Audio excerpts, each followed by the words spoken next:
Assalamualaikum dan salam sejahtera semua. Baik, hari ini kita teruskan lagi pembelajaran kita Bahasa Melayu Tahun 3, buku aktiviti jilid 2, tema 5, kenali kesenian kita, tajuk unit 14, aktiviti 3, muka surat 10 dan 11. Baiklah murid-murid, hari ini tugasan kita ialah kenal pasti kesalahan ejaan, imbuhan dan tanda baca. Kemudian betulkannya. Ingat ya, kita kena buat 3 ni, kesalahan ejaan, imbuhan dan tanda baca. Cikgu akan baca petikan ini. Sambil cikgu baca, kita akan kesan terus apa kesalahan, ejaan, imbuhan dan tanda baca. Cikgu mahu kamu tanda bulat di buku kamu ya, kesalahan-kesalahan tu semua. Okey, tokoh kraf negara.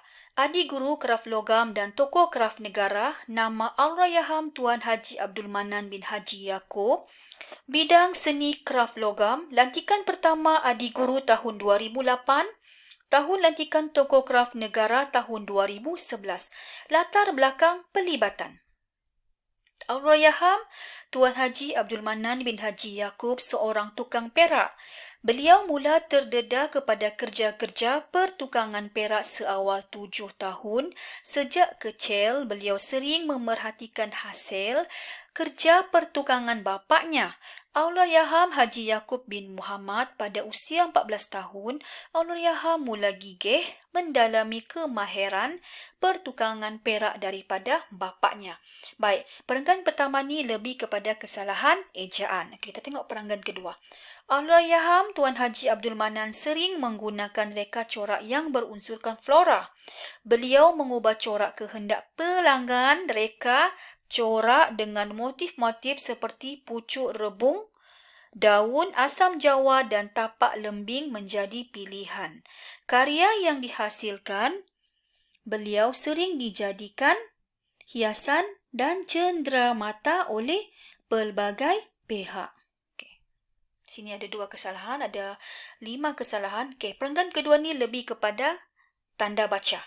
Iaitu ada kesalahan huruf besar, ada kesalahan tanda koma, nokta dan juga penggunaan tanda seru. Okey, yang ketiga, dengan kesedaran minat dan semangat yang tinggi, beliau terus berusaha. Okey, itu ya. Dan mempertabatkan seni pertukangan kraf perak. Beliau mahu kesenian ini terus menpelihara.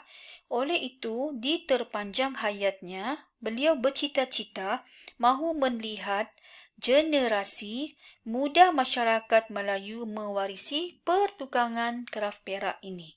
Okey, di perenggan ketiga ini, cikgu tengok lebih kepada kesalahan imbuhan. Okey, kita sudah kenal pasti ada lebih kurang 16 kesalahan ya, termasuk yang di atas tu pelibatan. Jadi apa perlu kita lakukan? Okey, kita kena betulkan dulu kesalahan itu. Kalau ejaannya salah, kita betulkan ejaan. Kalau imbuhan dia salah, kita betulkan imbuhan. Kalau tanda baca dia salah, kita betulkan tanda baca. Okey, bagaimana kita hendak betulkan? Tengok macam mana cikgu buat. Okey, ini ya. Ini contoh. Kesalahan ejaan. Ni, tuju, kecil, hasil, gigi, kemahiran. Kesalahan tanda baca di perenggan kedua ni, tengoknya. Allahyarham, A-nya perlu huruf besar. Pelanggan, reka cipta perlu letak tanda nokta. Rebung, daun perlu letak tanda koma. Pilihan, karya, di sini perlu letak tanda nokta. Manakala pihak tanda seru ni tidak sesuai, kita perlu letak tanda nokta. Okey, kesalahan imbuhan. Okey, ini ya. Berusaha kita perlu tambah R, imbuhan, menpelihara, terpelihara. Kita perlu tukar kepada terpelihara sebab mengikut kesesuaian ayat. Okey, di terpanjang pun kita perlu tukar di sepanjang untuk kesesuaian ayat juga. Bercita-cita perlu imbuhan ber ya, bercita-cita. Melihat perlu imbuhan me saja, tidak perlu men. Jadi melihat. Baik, ini adalah kesalahan yang telah kita betulkan. Apa yang perlu kita lakukan seterusnya? Iaitu tulis semula petikan. Latar belakang pelibatan Allahyarham Tuan Haji Abdul Manan bin Haji Yaakob dengan ejaan, tanda baca dan imbuhan yang betul. Ingat ya murid-murid, tadi kita sudah bulatkan yang salah, sekarang kita sudah betulkan.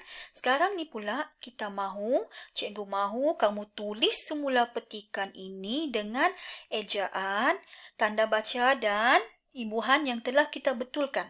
Macam ni ya. Ni. Okey, ni yang sudah cikgu buat. Cikgu harap murid-murid boleh tengok di sini, salinlah dengan betul, uh, salin dengan jelas, kemas dan pastikan semak dahulu sebelum hantar. Yang berwarna hitam ni adalah ejaan yang telah kita betulkan, tanda baca yang telah kita betulkan dan juga imbuhan yang telah kita betulkan. Baiklah, cikgu harap murid-murid semua faham apa yang cikgu sampaikan pada hari ini. Ingat ya, salin dengan betul, tonton video ni sampai habis sebab cikgu memberikan bimbingan sepenuhnya di sini. Okey, cikgu harap semua murid-murid dapat melaksanakan tugasan dengan baik. Terima kasih.